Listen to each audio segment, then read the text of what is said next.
माझ्या या नवीन व्लॉगमध्ये तुमचं खूप खूप मनापासून स्वागत. आणि मी शूट करायला घेतलं होतं, तर साडीचा एक हाऊल व्हिडिओ करायचा होता. पण झाले असं की त्या ज्या सगळ्या साड्या आहेत त्या मी रेडी टू वेअरच्या मागवल्या होत्या, पण एकच साडी फक्त त्याच्यात रेडी टू वेअरच्या आली आणि बाकी सगळ्या साड्या त्या अशाच आपल्या नॉर्मल साड्यांसारख्यात, म्हणजे नॉर्मल साड्याच आल्या आहेत. पण आता असं झालं आहे की मी त्या तुम्हाला रिकमेंड करणार नाही, कारण त्याचं कापड मला आवडलेलं नाही आहे. 4 साड्या आल्या आहेत, 4पैकी एक फक्त रेडी टू वेअर आहे, बाकी सगळ्या साड्या नॉर्मल साड्या आहेत. पण जी रेडी टू वेअर आहे तिचंही कापड एवढं चांगलं नाही आहे, तर त्यामुळे मी ते रिकमेंड करणार नाही आहे. बरं, दुसरी गोष्ट अशी की मी त्या साड्या आता तुम्हाला दाखवते, पण ह्याकरता नाही की त्या तुम्ही मागवाव्यात किंवा काय, तर मी ह्याकरता दाखवते की बऱ्याचदा आपल्याला काय होतं की कुठले प्रोडक्ट घ्यायचे हे तर सगळेजण सांगतात, पण कुठले प्रोडक्ट नाही घ्यायचे हे जर आपल्याला कळलं तर बऱ्यापैकी आपल्याला क्लॅरिटी येते. म्हणून मी तुम्हाला त्या काही साड्या ज्या मी मागवल्या होत्या त्या एकदा फक्त तुम्हाला दाखवते की त्या साड्यांची क्वालिटी एवढी काही खास नाही, तर मग उगाच मागवून रिटर्न आपण करू शकतो, पण आपला वेळ नको वाया जायला. म्हणून एक फक्त मी तुम्हाला फक्त थोडंसं 1-2 मिनटात त्या साड्या दाखवते की त्या कुठल्या साड्या होत्या आणि त्याची क्वालिटी कशी होती ते. बरं चला, आता अजून काही शूट करायचं चाललं आहे. हे पहा, तुम्हाला ते किती पसारा पडला आहे. तर हे व्हॅलेंटाईन्स डेसाठीचे काही प्रोडक्ट मागवलेले होते, त्याचं हे शूट आहे. तर यामध्ये हे 2 कप मागवले आहेत. एकाच पॅकमध्ये हे दोन्ही कप येतात, हजबंड वाईफसाठीचे. आणि हो, ह्याच्यासोबत ह्या बघा, ह्या रिंगसुद्धा फ्री मिळाल्या आहेत. रिंग तुम्हाला ओपन करून दाखवते. हे पहा, अशा छान रिंग मिळालेल्या आहेत.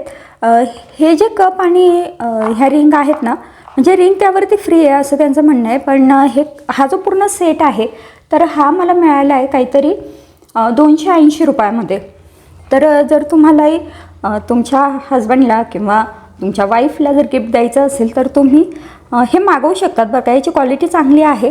त्यानंतर हे जे रिंग आहेत त्यासुद्धा चांगल्या दिसत आहेत. बरं, अजून एक प्रोडक्ट मी मागवलेला होता, व्हॅलेंटाईन्स डेसाठीचंच आहे. तर त्याचा जो व्हिडिओ आहे तो सुद्धा मी इथे स्क्रीनवरती साईडला देते. तर जर तुम्हाला तो प्रोडक्ट मागवायचा असेल तर चांगला आहे, क्वालिटी त्याची चांगली आहे. आणि हां, हे सगळे प्रोडक्ट मिशोवरून मागवले. काही प्रोडक्टची क्वालिटी खरंच चांगली असते, पण काही प्रोडक्ट असतात, आता अर्थात कमी जास्त होऊ शकतं.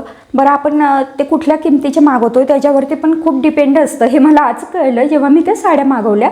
तर मग चला, आता त्या साड्या कशा आल्या आहेत ते एकदा तुम्हाला दाखवते. तर ही पहा, ही होती पहिली साडी, जी दिसायला तर छान दिसते, पण ह्याचं जे कापड आहे ना तर ते काही एवढं छान वाटत नाही. हां, पण जर आपल्याला आपण ज्याला म्हणतो की कुठे आहेर देण्यासाठी वगैरे घ्यायची असेल तर आपण ही नक्की घेऊ शकतो. तर ही होती ती पहिली साडी. आणि हो, जी मी रेडी टू वेअर असं मला वाटलं होतं, कदाचित माझं कन्फ्युजन झालं असेल किंवा तिथे चुकून तसं रिकमेंड झालं असेल ते नाही माहिती, पण ही साडी आपल्या साध्या साडीसारखीच आहे.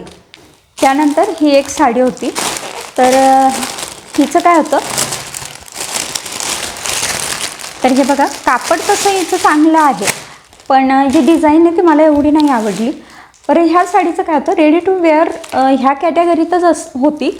हिला असे झालर आहे, पण त्या कॅटेगरीत असूनसुद्धा फक्त हिचा हा जो पदर आहे तर हा पदरच फक्त त्यांनी शिवलेला आहे, म्हणजे पदर फक्त स्टिच केलेला आहे. बाकीचं असं हिच्यात काही रेडी टू वेअर असं काही नाही आहे, फक्त पदर स्टिच करून दिलेला आहे. म्हणजे आपल्याला पदर बनवण्याची किंवा प्लेट्स करण्याची गरज नाही आहे. पण हो, निऱ्या नाही दिलेल्या आहेत. निऱ्या आपल्याला जी आपली नॉर्मल साडी असते तशीच नेसावी लागते. पण हां, हिचं कापड चांगलं होतं. तर आता ही पहा, ही जी मेन साडी आहे ती मला दाखवायची होती, ती ही अशी. ही साडी जी आहे ही रेडी टू वेअर आहे. हे पहा, पण याचं कापड ना ते मला अजिबात नाही आवडलं. खूपच असं पातळ कापड आहे. बघा केवढं पातळ आहे. आणि शिवाय थोड्याशा निऱ्या आहेत, 2-3 निऱ्या आहेत. हे पहा, अशा 2-3 निऱ्या केलेल्या आहेत आणि पदर दिलेला आहे. बरं, पदरच काही स्टिच नाही केलं आहे, फक्त या निऱ्या स्टिच केलेल्या आहेत. हलकी फुलकी ही साडी आहे, पण तरीसुद्धा खूप जास्त हलकी म्हणजे क्वालिटी याची खूप काही चांगली नाही आहे. तर ही एक साडी होती जी रेडी टू वेअर होती. आणि अजून एक साडी आहे, पण ती साडी काय मी तुम्हाला दाखवत नाही आहे कारण ती अजिबातच काही खास नव्हती. तर थोडक्यात काय की आपण बऱ्याचदा काही ज्या गोष्टी असतो म्हणजे साड्या वगैरे, तर त्या आपण रिव्ह्यू बघून घेतोच की मिशोवरती म्हणा, ॲमेझॉनवरती म्हणा, त्या साड्यांना किंवा त्या कपड्यांना, त्या वस्तूंना किती स्टार आहे, तर त्या स्टारवरती आपण घेत असतो. पण तरी मला असं वाटलं की ह्या साड्यांना जरी स्टार चांगले होते, पण एक माझं मत आहे, मला ते एवढ्या नाही आवडल्या, त्याचं कापड आवडण्यासारखं नव्हतं म्हणून. तर मग चला आता आजचा व्हिडिओ इथेच थांबवते. पुन्हा भेटू पुढच्या नवीन व्हिडिओमध्ये. तोपर्यंत बाय बाय.